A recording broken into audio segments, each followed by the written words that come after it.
Well, sorry about the late start. Although, to be fair, we're now living in the new normal, which means that, well, might be 11 o'clock here, but it's 6 o'clock on the East Coast, and it's what? Mid morning in those crucial Far Eastern markets, which are now more important than ever for Wrexham. So, I've got a nice glass of warm milk, which is either means it's nearly bedtime or time for a McPoyle family wedding. And let's have a chat about Wrexham winning at Hartlepool. Please fire away with your questions. Um, well, straight away, nice one. Toxic Hunter 127. Thoughts on Durrell's goal? Oh, I nearly said Durrell. His name is Durrell. The man's name is Durrell, not Durrell, or as the commentator was calling him today, Durrell. And then at the end, Durrells. I quite enjoyed that. Um, Great goal, smashing goal, lovely strike. He gets into those positions so often, doesn't he? And he's such a clean striker of the ball. And I think he's been quite frustrated that he hasn't managed to score yet from one of those positions. Well, he nailed that one. It's fantastic, wasn't it? I've seen a replay of it, and it looks better than I thought at first. And I thought it was good because my stream was very laggy. Everything happened slowly. So yeah, it was a hell of a strike. Fantastic. I've got to say as well, key thing about it though, for me, our best player, and it really impressed me, including in the first half when we didn't play well, is Kwame Thomas. I thought Thomas was an impeccable target man. He won everything in the air. He held the ball up really well. He got so little good service in the first half, but he still made the ball stick. And nice measured, ball back by him. He was doing it all night. Balls into the box. He didn't have that much support around him. Ponticelli would run on beyond, and he'd knock the ball down nicely. And that was a perfect little nod down for Durrell. Lovely first touch, and boom, not bad. So yeah, I was very happy with that goal. Believe you me. Fleety Wrexham, UTST. I couldn't agree more. Kirky, hey, nice shirt, Mark. Yeah, so could you see it? I think you could see it from there. I was very happy with this. It's my birthday last week, and my wife told me that there was a present that hadn't arrived yet, which she'd ordered, and this is it. I was chuffed. I came home today from work, and it was hanging on the door frame when I came in the front door. Very pleased with it. Very pleased. Got to say though, she was tempting fate, wasn't she? Ordering it before the vote happened, but yeah, I love it. Rhys Evans, is Ryan now the new owner? Not technically. He and Rob McElhenney will be the new owners, no question. But there's now a bit of paperwork to do. So I believe that the expected date for it to be completed hopefully will be at some point in December, because they've got to go through fit and proper person tests with the FA, which will be a formality surely. There's a few different things. They have to register the new owners, so it doesn't happen straight away.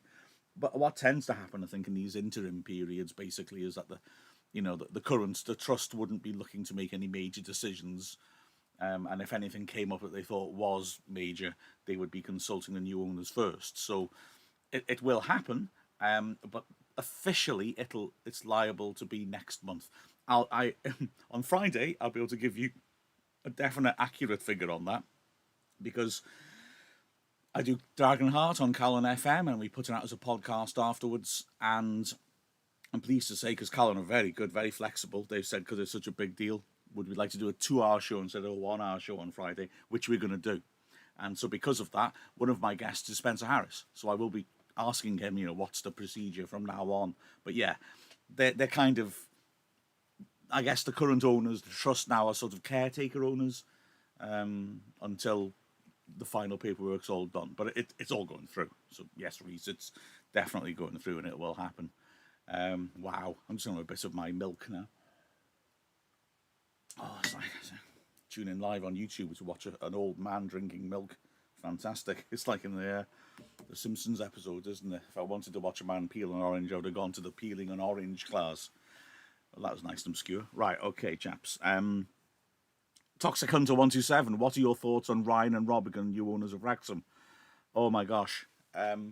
Well, fantastic. I mean, I hope I'm right. I've got to take a big run up at this one. I've been bursting to say this is my first chance to say it. We weren't really allowed to express an opinion until the vote's result because, as the media team, we didn't want to be biased either way. It was important that the vote went according to everyone's will. It feels weird in a way because I am the biggest fan of fan owned football clubs. And I've been massively against the idea of having a takeover. And when I first heard that the trust were, well, considering accepting outside investments, I was bang set against it. My logic simply was that there's no such thing as a fairy godmother. I didn't believe that somebody would come in who was considerably rich enough to make a difference just to help the club. I thought that there was no reason for that ever to happen. People only invest in clubs to make money out of them. We've, until the trust took over, had people looking at the club because they want to sell the ground from under us to make money. Once we didn't own the ground, they all disappeared. And I just didn't think there was such a thing as a sort of rich benefactor who would just do things to help. I hope I was wrong, and certainly I'm 100% behind it because I think that what Rob McElhenney and Ryan Reynolds are presenting is, to my mind, how I'd love to see the club run, which is a continuation of the values of the trust, but with more investment behind it. So, yeah, I happily say I am 100% behind fan ownership. But if you get that 1 in a billion chance that this happens to you, and it does appear to be that, I'm bang behind it. It's fabulous. Plus, I love Always Sunny. I like Deadpool, but I'd never watched it till after the deal came in. But it was good. Right, so. And then Fleety of Wrexham, will they be allowing bootlegger to film in the stands when we were allowed back to the stadiums? Well, I obviously couldn't speak on their behalf at all. What I would say, though, I mean, we've seen already, these guys are sharp. They are good with media, and they're edgy. So maybe, who knows? I don't know. I couldn't possibly speak on their behalf, but, bootlegger, he's a bit of a star, isn't he? Bless him. So they may well reach out to him. Who knows? Yolo is Jones. Hi, Yolo, saying, have I spoken to Ryan and Rob yet? And you know what? Right, okay. That phrase I like. Have you spoken to them? Well, I can actually say yes, but I haven't had a conversation with them. They listened to my commentary of which game was like Maidenhead. Maidenhead was live on BT, so we couldn't live stream it. So I know they listened to my commentary on that. Probably a good job I didn't know till afterwards, because I would have gone full fanboy and tried to put as many references to Always Sunny as possible into the commentary, which wouldn't be a good idea. I haven't spoken directly. I would anticipate I would do soon. They will. Well, I was going to say they will essentially become my new bosses. I mean, I'm a volunteer. So, but yeah, I assume so. And I look forward to doing so because they come over as really decent, down-to-earth blokes, to be fair. Chris Evans, what's your expectations for the league this year? I hope, well, it's a tricky one, isn't it? I think that the way we recruited in the summer was excellent. I couldn't believe we'd get strength and depth in all positions on the budget we were on, and I really didn't think we'd get as many good players as we got on the budget that we're on. Having said that, I'm not stupid. we haven't clicked yet, not properly. We've had some good results. Ironically, it's sort of the toughest matches that we've been winning. I mean, Yeovil away. I know Yeovil are actually bottomed out. Fair enough. But Yeovil away is a tough game. Boreham Wood are a good side. Hartlepool were up near the top of the table before today. So I think there's genuinely something in this squad, but we haven't quite clicked yet. It doesn't quite fit. But I think there's good options within the squad, and there's scope to improve. I mean, as well, we've seen this in football all around the world, especially since we've come back from the very short summer break. Football over the world's gone mad. COVID and all the impacts that's had on match preparation, on training, has led to so many weird random results and random runs for teams. So I was never panicking when we had that bad run. I mean, I suppose you could argue it looks better with hindsight. Maidenhead and Wealdstone before tonight had won every single game after beating us. Maybe they weren't as bad as we thought they were. Having said that, we were the better team against Maidenhead and I thought they played quite well, Maidenhead, actually. But we made chances, should I say, good chances we should have taken. And the Wealdstone game, yeah, I wasn't. I felt if we'd really performed there, we'd have beaten them. So I wasn't happy, but I wasn't panicking either because I think this team will gel. We're already a few points off the top, but if you look at the table as well, I mean, there's all these games in hand.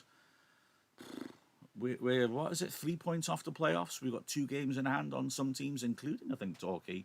It's early days. We're in there. We've got to gel. We've got to improve. But I'm happy with.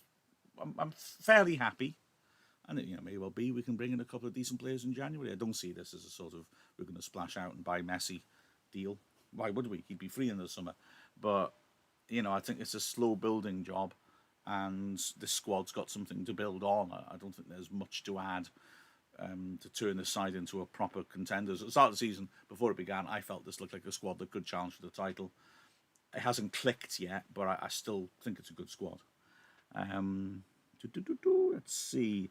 Yolo Jones, God, I hope they keep Spencer. It's got to be said. I mean, he's had so much abuse, but he and the trust and the board have made the club investable. They've come in because they've looked at a number of clubs of our stature, and we stand out by miles, partly because of our history, partly because of our superb support, partly because that support runs the club, does wonderful things in the community, and is running at break even. We're very attractive for club. If you're looking for a club of our stature, we're a no-brainer, to be perfectly frank. Right, Kirky, where's the aviation gin? Well, it sounds like a lot of it is, how can I put this, already processed, shall we say? Because I know I was talking to Wayne from the Turf today, and they've already raised a lot of money for charity from sales. So where is it? Well, I think a lot of it's gone. If you want some, you need to go get quickly out. But bearing in mind keeping safe and socially distancing, because it sounds like it's selling quickly. Reese Evans, will there be a documentary on Ryan becoming the new owner on Amazon? Yeah, but the documentary team is in Wrexham at the moment. They are spending time with the squad to try to get to know them, so that the squad acts naturally and feels comfortable with them, and also so they can spot the people to keep an eye on. So there's a team here of a producer and a cameraman already. And yeah, I know I've seen people talking about Netflix. I'm not sure. I mean, my understanding, the way these things work is that a production company produces the documentary and then sells it. I don't think that Ryan and Rob will have any problem selling it. But what channel it'll be on will depend on who wants to pick her up and what they offer. But yes, yeah, certainly seems to be the case. It's in the offing. I better lose some weight, haven't I? Because they reckon the camera puts pounds on. Okay, Alfie Parry, hi. Where will the club be in 5 years, do you think? They've said they're in it for the long term. There's a major. I think we need to manage our expectations a bit. I don't think we're going to go flying up the divisions, even if we get a lot of money put into it, because I think we have to be realistic. The National League's really difficult to get out of, and not least because there's only one automatic promotion place. I've got Alan Olga from Betway on the Dragonheart show on Friday as well, and he tweeted out yesterday that the season we came second of 98 points is the most points ever in English football in the top 6 divisions that a team's got that many points and not being promoted. That's unbelievable, isn't it? It's tough, and then when you're in the playoffs, one little fluky moment can mean everything. I mean, if you don't mind me giving you a what if like that, 2 seasons ago we lose in the playoffs to Eastleigh. I think most people would agree that Sean Pearson didn't foul the keeper when we scored, but the ref disallowed it. If the ref hadn't disallowed it, we'd have been in the semi-finals of the playoff. We'd have been 2 games away from the Football League. I know those still would have been big matches, difficult matches, but we would have been, if the ref had given the decision the other way, 180 minutes away from Brian Hughes being the man to take us back in the Football League. Wow. So playoffs are a lottery, aren't they? All sorts of occurrences can happen. Luck plays a big part. So I think we've got to be careful here, manage our expectations. This is a good long-term thing. If the infrastructure's put in and the money's put in sensibly, which I think it will be, we'll become a club that has to go up eventually because we pack too much punch for the division. But it still will be tough to get out of this division. So I think we need to manage our expectations a little bit and appreciate that this is a lovely long-term thing that can only send us upwards. Again, talking to Alan Olga earlier, and he was saying the key thing is for Wrexham, we got to keep patience and make sure when we get out of the National League, we will be in a position where there's no way we should be dropping straight back down again because we've got the infrastructure and the money in place to support us. I like Kirky's up the stinking rich Reds, UTSRR. I like that. Bootlegger Legends, League One guaranteed in the next 5 years. Well, so that's what I'm talking about before. No, I don't think so. No, that would be wonderful. But this bottleneck of 2 promotion places, one of which is in the playoffs, I think makes it tougher. In a way, though, I suppose maybe the reform to the playoff system might help us, because if we finish top 4, we are those 180 minutes away from promotion. But, well, I mean, as we know, all these what-ifs. If Brett Ormerod had kept his shot down against Newport, he probably got promoted a while ago. It's tricky, isn't it? Rockphonic. Documentary team here already. Things move fast. They've been here for a little while, I think. I think there's been an understanding that you have to put things in place early, and that the deal was always liable to go through, because why would the fans not vote for it? So, yeah, exactly. That's it, isn't it? It's nice to have owners who are thinking ahead. It's great. Not that I'm saying that just doesn't, but it's just nice to have that, isn't it? Yeah. Rhys Evans, do you think Ryan and Rob will change Wrexham for the... I'm going to second my eyesight's back. For the best? I think so, but I think the reason why I hope I'm right in reading their intentions is because they'll keep the core values we've got already. They like us because of what we are now. So I don't think they'll be looking to change a massive amount. I thought it was very telling and pleased me enormously. 2 people are mentioned in their written statement last week before the vote. One of them is Dixon McNeil, great, absolute club legend, top man as well, lovely fella, really committed to the club. And the other one is Kerry Evans, and I think that really pleases me. They value her work for the community. They value the disability liaison officer. That's key. So that's what makes me feel good about this. They're not just going to come in and impose their own will. Like, remember Terry Smith, the Chester owner, not like him. His name put in my head yesterday. Yeah, opposite of that. They come in to respect our culture and to build on it, and that's what really excites me. Ooh, okie dokie. Yes, Kirky saying that Eastleigh keeper spoilt my year. Tell me about it. I actually couldn't go to the playoff because I was at work, and that was hard. Believe me, I had to make a speech at work, and it was really weird because I was thinking, I've got to be watching that game. Rhys Evans again. Will Wrexham Stadium, Racecourse, be getting some upgrades when Ryan and Rob come? I think that would have happened anyway. Yes. I mean, things are already in the pipeline with the COP. Yes, so I think we will see a better stadium, because being able to fill 4 sides, or have 4 sides, obviously, if we're lining up divisions, we need a bigger capacity, and also it'd be fantastic to see international football come back. I'm enjoying this, but I was supposed to be talking about the Hartlepool game, and never mind. I can maybe understand why we're talking about this. CG says, Peter Moore on his way? Well, he's retired. I think he would be a remarkable person to have involved in the club. Don't get me wrong. But we've already got this remarkable thing happen. So I don't know, is it realistic? My understanding, he's retired. He sold his house on the Wirral and is in California now, living in California permanently. That doesn't sound like someone who's going to be our CEO, I would assume. I could be wrong. I hope I am wrong, but that doesn't sound right to me. And then Rhys Evans, oh man, my dream is for Wrexham to be in FIFA. Well, there you go. Football Manager had a tweet advertising the Football Manager, 2021, talking about Deadpool and Wrexham. So, hey, who knows? Let's hope so, eh? Tom Jones, sorry, that's bang out of order. Do you think financial fair play will be an issue in the Football League? No, I suspect not, because I think they will be smart enough to improve our revenue streams. I mean, look at the international shirt sales already are starting to pick up. Look at the new pinned tweet on the club's Twitter feed. It's pushing it in that direction. Oh yes, and hello Singapore. Good morning, Singapore. You see what I'm doing there. So I I would hope that I don't think they're looking to just splash the cash as such. They're looking for an organic improvement. If that does become an issue, well, it's good if they can spend some money now when there isn't financial fair play as such. But remember, we're operating from, you're allowed to make a loss in financial fair play, and they're taking on a club as breaking even. So all the financial cards are stacked in our favour.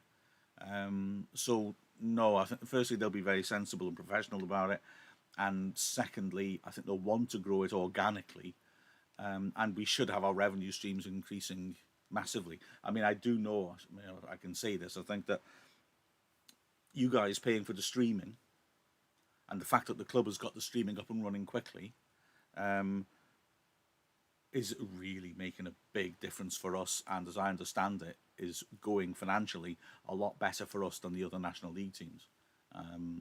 So that's a fantastic thing.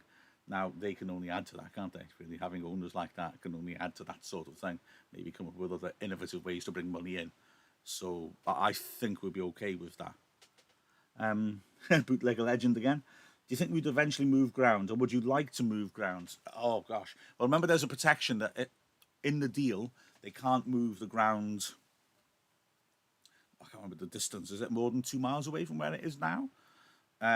So that's a good thing for a start. I mean, I'd assume that they are attracted at least partly by the history of the club and the history of the stadium, and therefore maybe wouldn't look to. Would I want to move ground? Right. It's a slightly complicated one, isn't it? Because I mean, I was there the night vigil at the racecourse when it was going to get knocked down, um, 15 years ago. It's a strange one, isn't it? Because that was a battle that the Wrexham fans fought. It was a battle worth fighting, and it was an important stand against the owners of the time. What it did as well is make us really attached to the stadium, when you could argue the infrastructure of the stadium is actually quite poor because it's such an old building. Um, my son was saying to me today, go inside the Eric Roberts, or was it the Gus now, isn't it? Whatever it's called. Yeah, and it doesn't feel great. It moves a lot when we score. So the infrastructure in the actual buildings are not that great. But if we are getting funding for a new cop stand, it doesn't make much sense for us to then move on somewhere else, does it? So I think maybe money will be spent improving that infrastructure, improving a lot of behind the scenes stuff at the ground, so that it's just better set up. So no, I'd want to stay, despite the fact that there are some shortfalls at the racecourse, because hopefully we're now in a position to start to invest money into it and improve that. Now then. Okay, it's sorry, chaps, I'm a bit slow. Alfie Parry, do you think that Ryan and Rob know enough to do this job because they've never done something like this ever? Yeah, I don't feel worried about that. It's the same thing with the trust, isn't it? When the fans own the club, straight away people were saying, "Well, fans don't know what they're doing." Yeah, but it doesn't have to work that way. People have okay, but the fans, the fact that we had expertise amongst a lot of different people, and also in Ryan and Rob's case, well, they're not going to run the the club day to day, are they? They're going to be the owners, but they will appoint people who know what to do. They'll bring in their ideas as well, and the buck stops with them, so they'll be the ones who make final big decisions. But the day-to-day running will be done by people they'll appoint, and that's good, and that's how it should be. So yeah, they admit they aren't massively knowledgeable about football, but they want the adventure and they want to grow with it. So I understand the logic of the question, but I don't feel worried about that. Rockphonic, what do I think of the Ivor Williams, the Ifor Williams video? Utter genius, absolutely fabulous. That was just great, wasn't it? A great way to, when you see some of these tacky introduction videos when there's big news, that was how you do it, with a bit of style. Fantastic, and that pleases me. They're media savvy; they'll do things cleverly. Reese Evans. I support Liverpool, but I was born in Wrexham. I think I'll have to say bye to Liverpool and support Wrexham. Reese, you're wonderful. Join us now. Get in now at the start of the journey, and let's see where it takes us. Yeah, it's going to be a hell of a ride, baby. If you see what I mean. And then Kyle Ullman is saying, yeah, support both. I am and always have. My son's a Liverpool and Wrexham fan. I guess that's always been the privilege of people in a small town. When you're a kid, you have your Premier League team and your local team. I did when I was in school, because when I was a kid, Liverpool were a remarkable team in the 80s. And I did until I kind of realised that if Liverpool had a bad season, they'd only win one trophy. If Wrexham had a bad season, they don't exist anymore. And I made my decision. And Wrexham was the team I could go and see regularly. Yeah, enjoy football for what it is, but support Wrexham. That's a given. Kirky, even Ryan and Rob stated they would add no movement of the ground into a contract. Well, there you go. Thank you. I missed that. Sorry, I do need this. And then Reese is replying. I'm not sure which one you're replying to there. Sorry, Reese. Beg your pardon. Oh, why do you think they'll stick with Dean Keats? I suspect so. I know Keats divides the fans, and anyone who's heard me talking before knows I'm a big Keats fan. I have a lot of respect for him.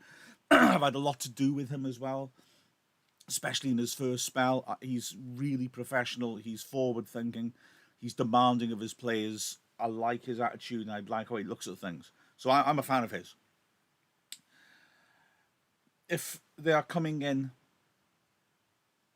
to look at the situation and to embrace what the club already are, then that certainly makes me think they will give Keats the opportunity to improve on what we've got. And I would say Keats has got a pretty consistent record in terms of transfers, so it would be nice to see him allowed to, maybe shop at a flashy location. So I don't know if they will, but I suspect so. Results decide everything in football, don't they? Let's be honest. Great results, and there's no question. Bad results, and someone who looks secure suddenly is being questioned. My gut feeling is they're not coming in to rip things up. They want to have a good look at things. Alfie Parry, do you think they'll buy the stadium off Glyndŵr? Well, I've asked that question to myself as well. That's an interesting question. It would certainly help the cash flow in terms of annual payments, although the whole logic of the trust was that the payments on the stadium were bigger at the start and will consistently go down. So you could also argue there could come a point where you don't need to buy the stadium because the lease becomes quite cheap. But I don't know really. I suppose if we did look at that, it would depend on what Glyndŵr's price would be and how they'd want to negotiate. And Reece Evans by Nico Williams. I'm not sure he'll want. I think he's got a bit of a decent club as it is, Reece. Like, you should know that. Do I think Wrexham will get a good transfer budget with Ryan and Rob coming in? Yes, but I also think there's no benefit in making statement signings. You need to build. So I don't expect people to be saying, "Whoa, look, we've got this famous player in from 4 divisions up." I don't think that'll be like that. But I think we'll have a transfer budget that other National League teams would love to have, and that's how you get out of the division, isn't it? It's being bigger than this division rather than buying flashy players from much higher up in the leagues. Not least because how do you convince them to come? And secondly, if you pay them huge wages and then they don't get us up, they're going to start getting a bit dissatisfied. Yeah. Owen Price, I think probably not. Owen Price, any chance of Rex Trek coming back? Oh, I'd love to. I'd love to, and I might well do, but the trouble is there's no away journeys at the moment. I did one for Woking last year and just never finished editing it. I got to be honest, it's a massive editing job and I got a bit knackered doing them. But I want to. I nearly did one this season, which would have been a sort of stupid Rex Trek, despite the fact I was watching the game in my front room. The trouble is, the game I picked, and I had some nice ideas for it, I thought, was Solihull away in the Cup. I'm kind of glad now I didn't do that one. You know what I mean? I don't think people were really in the mood to have a laugh at that match. I certainly wasn't. So, yeah, I'm very tempted. So there might be one coming quite soonish. It'll be after an away window. Darn, I wasted this opportunity. Oh, did I? Okay, I'll have a think about this. Dylan Wrexham next season. Do you think Ryan Reynolds Gin Company will sponsor us? I don't know. They just made that advert for Ivor Williams, so like I said, I don't think they want to tear things up. It's really interesting. I was talking to that about a Wrexham fan I worked with yesterday. How will they handle the existing relationships with businesses? That's a really interesting question. They may well be able to attract impressive sponsors in, but who will give us good money. But on the other hand, if we have contracts with companies, if we have good relationships with local companies, doesn't sound to me like they want to come in and stomp all over that either. So that would be an interesting situation for them to manage. Having said that, let's be honest, Ivor Williams have just in one minute advert had more publicity and surely will make more money than they would have done from sponsoring the club, because that would be huge. That's global.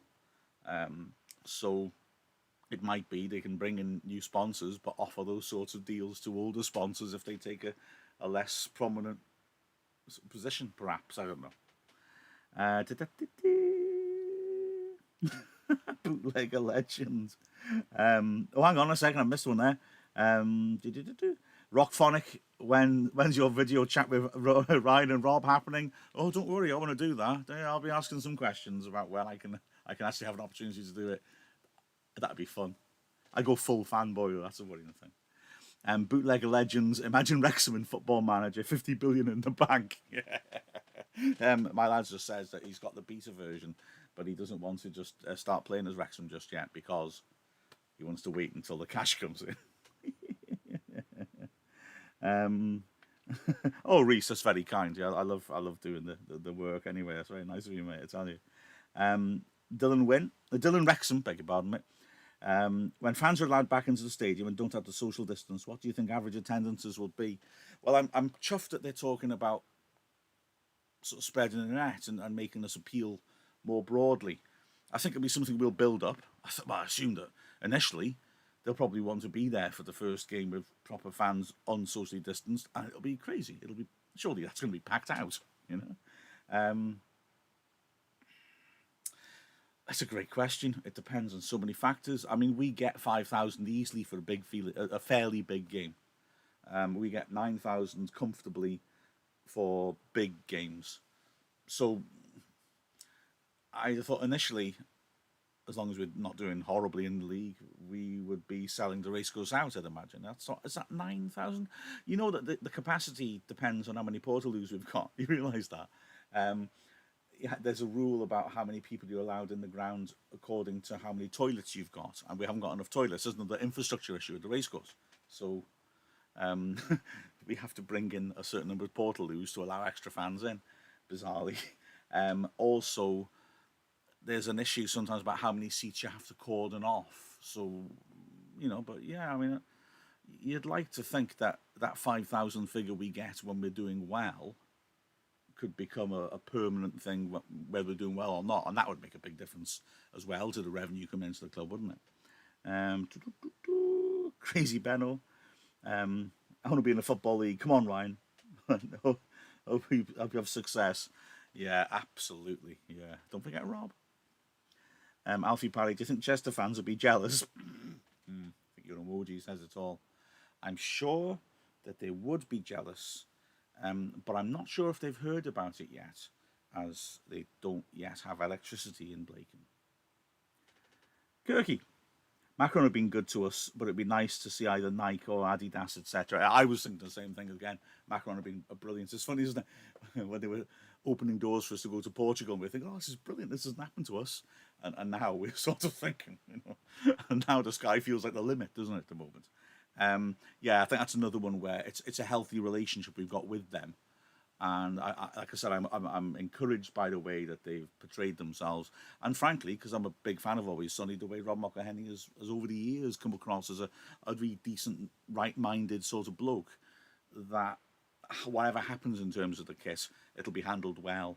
I was thinking as well yesterday. I was talking again to the Wrexham fan I work with. Hi, Che. That bespoke kits, actual kits made for us, rather than kits which are taken out of a catalogue essentially and got the branding put onto it. Now, to be fair, this season we do have bespoke kits, don't we? I've got the away shirts with a Mold Road stand on it. It's lovely. It'd be nice if we could actually, use a bit of the fact that people will want to be associated with us to do something like that. That'd be tremendous. Crazy Ben, I hope we sign good players. I think we will in time, but we'll have to see. We'll have to see. Bootlegger Legend, I like the Macron kits, to be honest. Yes, I do as well, and the current ones are lovely, I think. And Jack, I have no idea. That was not me deleting your message. So I don't know, Jack. It says up my side, it says deleted by the Google moderator team. So don't know what was in it, Jack, but it wasn't me. That wasn't me.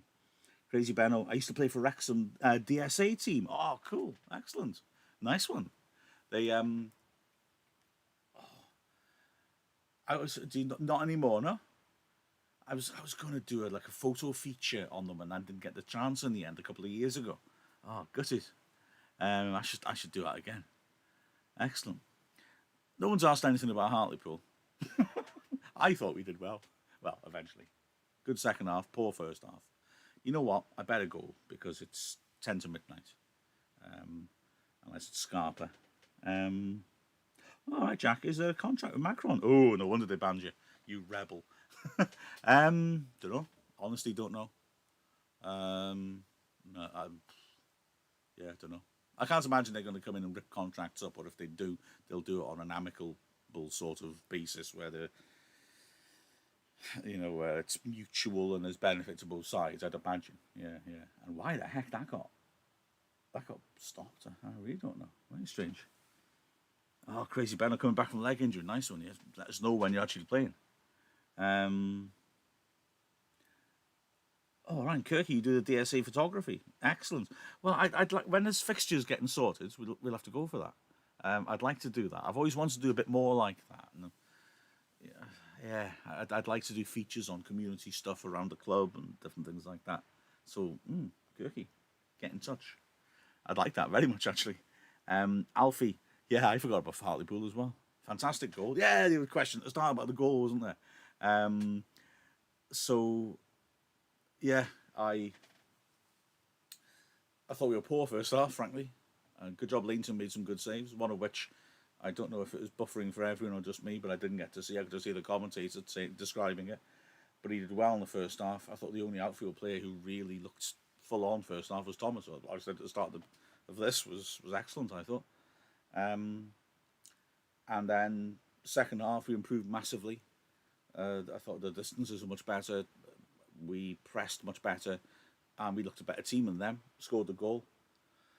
And yeah, okay, fair enough. Last 15, we had to hang on, but anyone's allowed to successfully throw the kitchen sink.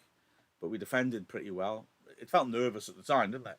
But when I was looking at my notes afterwards, because I'll record the podcast next for this. I'll not go to bed tonight, I might. Never mind. Sleep, no goals, no sleep. Although it felt edgy, when I look back through my notes, they didn't make that many chances in the second half, really. There was that one that hit the post, which could have scrambled in, I accept. But, a couple of the dangerous moments were Leamington making sort of uncharacteristic mistakes. I'm not sure what he was doing when he let go of the ball at the edge of the area. It was a bit like Yeovil, wasn't it? And then there was the corner that he missed, although I think he may have been fouled on that. So, no, we defended pretty well, I thought, second half. When we were put under pressure. I was very happy with that result. Crazy Ben, back in training. I might have to ask some questions about that then. Jack, yeah, saw more of a 2017 Keats in the second half today. It was good to see, limiting the long ball. Yeah, it was much better. You could just see that Keats wasn't happy with the first half, and it got amongst them at half time, and said, no, this has got to change. We can't allow them to be creating chances like that.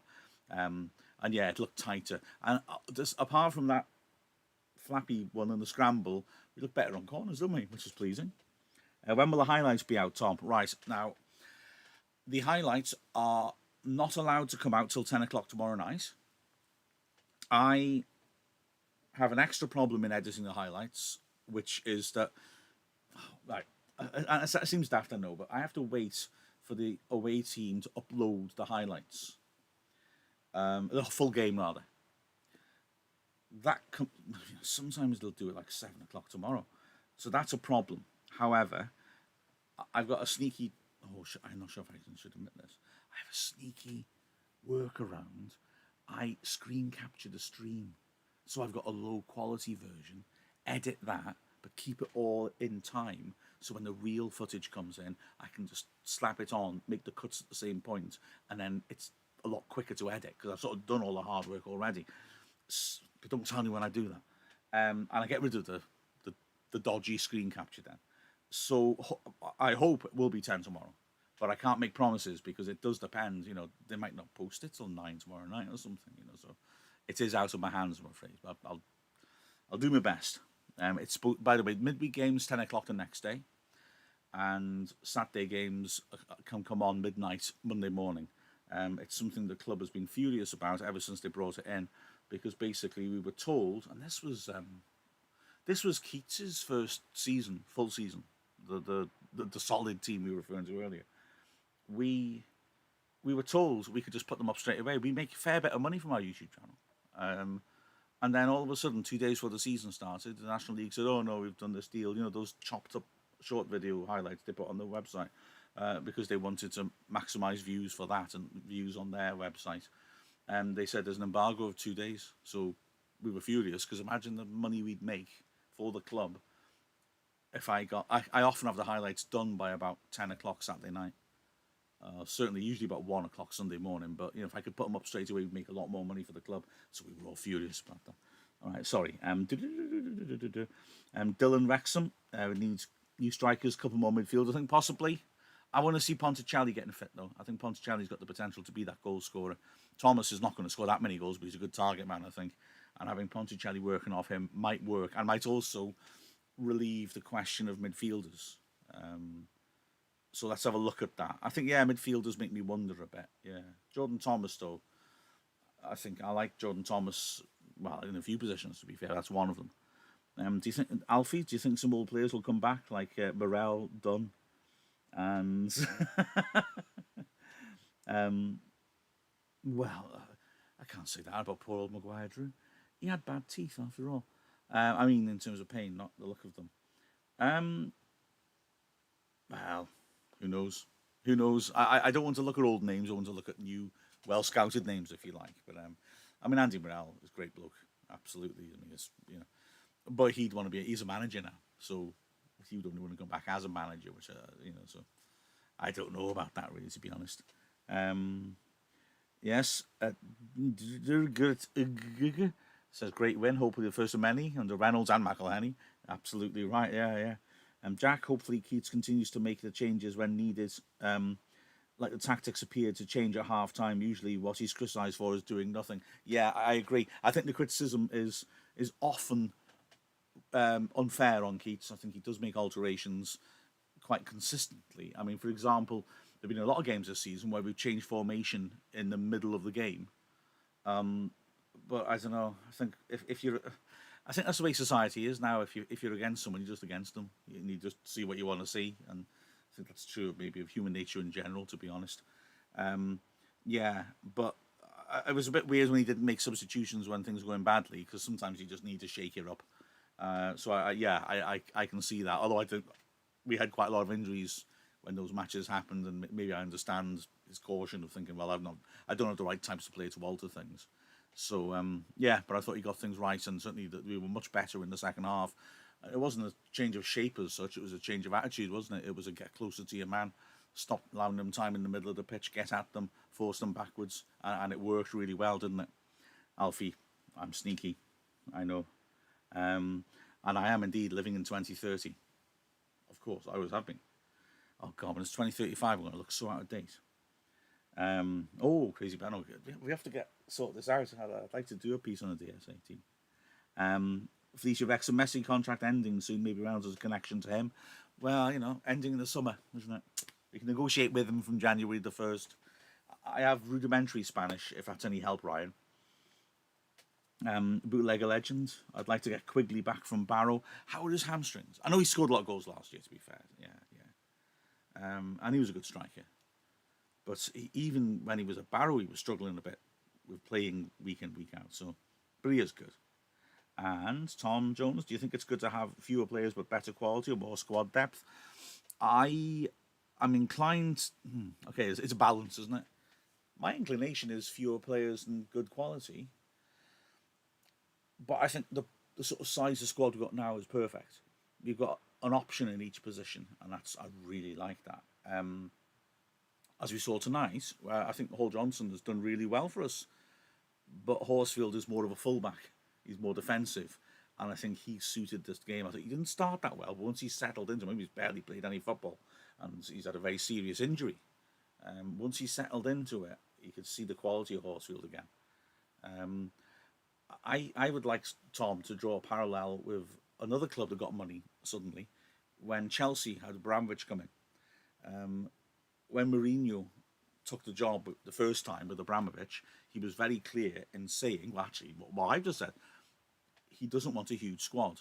He wants two players in each position. And all this stuff where Chelsea are hoovering up all the best young players and loaning 30 of them out at a time wasn't happening as much when Mourinho was first there, because he wanted a tight squad. He felt that too many players just meant they were dissatisfied. Think back to the Dean Saunders days where he inherited Byron Little's squad. He rightly wanted to shake it up, but then maybe threw some players away without giving them a proper chance. So he basically had a squad of players he didn't want, that he'd inherited, and then another full squad of players he'd brought in. And then after that didn't work, that summer, he brought in another full squad of players. And we had so many players at the club, and so many were unhappy, and a lot of them were being forced to train with the youth team and told they had no future. That can only lead to dissatisfaction. And that second year under Saunders was quite depressing, if you remember, where we just didn't have goals in us. And Matty Wolfenden and Gareth Taylor up front. And it just didn't happen, did it? I like Gareth Taylor, but yeah, it didn't happen. Crazy Benno, 20 goals in our last tournament for you, man. Not bad. You and Kwame Thomas, maybe. What are the links of Louis Moult coming back? I've not heard that at all. So I don't know. I say, well, they say never go back, don't they? I don't know. Make new legends, I say. Felicia Wrexham, will Wrexham be making an app for some updates, lineup, squad news, etc.? I haven't heard that I don't think that's in the pipeline, but it's not a bad idea at all. Joe Ledley to Wrexham, not the first person who said that to me. Yeah, I don't know. After Wedgbury, do we need bearded players? So that's a squiz. Yes, Crazy Benno, it's official. Ryan Reynolds will take over. The paperwork will be done. And Rob McElhenney. Guys, remember, Rob. The paperwork will be done next month, but it's going to happen. The app idea is a decent one. We have to be careful sometimes because if we get promoted, the Football League might have certain deals we have to go into. But yeah, that's a nice idea. Yeah, and scores and things like that on it would be nice. As Kyle.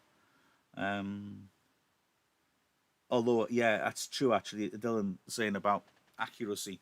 A lot of these lineups are taken from PA data, which is a sort of the national hub, always used to be for data.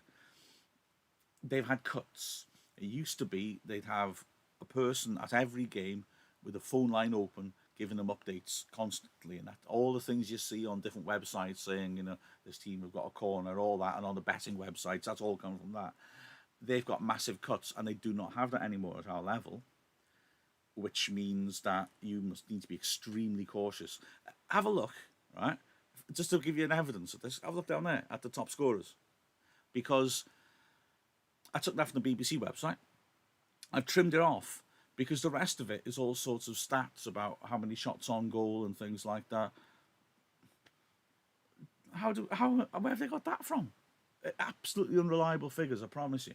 And it also has a column for assists. And according to that, none of the scorers have got any assists because nobody's recording them. So be very cautious of statistics from our level. And so, yeah, the apps would probably use those stats and would be unreliable. Never trust internet figures on players' appearances, because certainly at our level, because, for example, we the preliminary round of the FA Cup is not on any of them. They never do that. You go on to websites like Soccer Wave, Soccer Base, things like that, Transfer Markt, and generally those preliminary round games aren't there, but they are proper games. So you got to be careful with that. So yeah, you're absolutely right with that.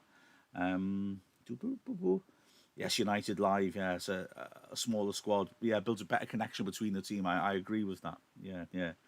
Chislovic back, Kyle. Eh? I always liked Cheesy, but I think his heart wasn't in it in the latter stages. To be frank, um, Alfie Perry. What happened to Wedgbury?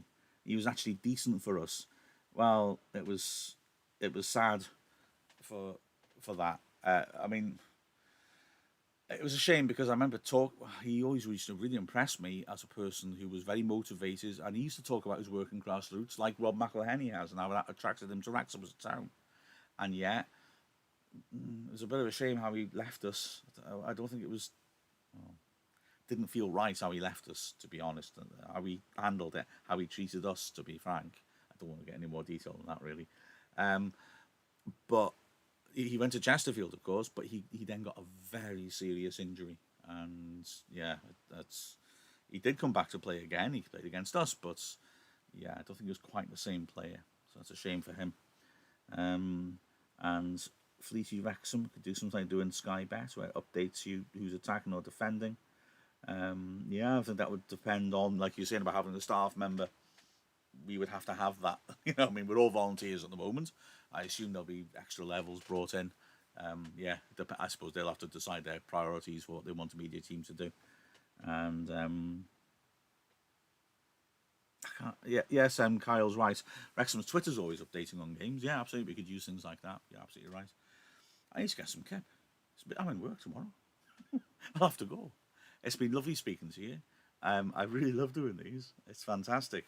Can I just say, if you enjoy interaction, I've tweeted this out, but we'll push it more tomorrow. Because we're doing a 2-hour Dragonheart on Friday, we are looking for fans to make their comments about the takeover.